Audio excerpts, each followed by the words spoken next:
ఈరోజు కథ గురు పౌర్ణమి. అనగనగా ఒకరోజు రాత్రి ఆద్య అమ్మ ఒడిలో నిద్రపోతూ, అమ్మా, గురు పౌర్ణమి ఎందుకు జరుపుకుంటారు అని అడిగింది. అప్పుడు అమ్మ, ఈరోజు మహర్షి వ్యాసుని జయంతి తల్లి, అందుకే దీనిని వ్యాస పూర్ణిమ అంటారు. వారేం చేశారమ్మా అని ఆద్య ఆశ్చర్యంగా అడిగింది.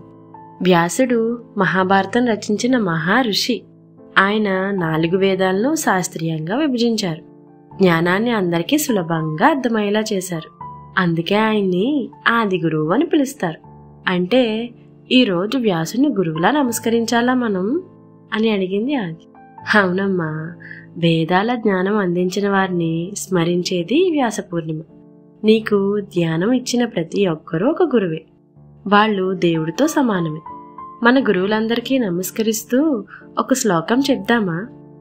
గురుర్ బ్రహ్మ గురుర్ విష్ణు గురుర్దేవో మహేశ్వరః గురు సాక్షాత్ పరబ్రహ్మ తస్మై శ్రీ గురవే నమః. జ్ఞానాన్ని అందించిన ప్రతి గురువుకి గురు పూర్ణిమ శుభాకాంక్షలు.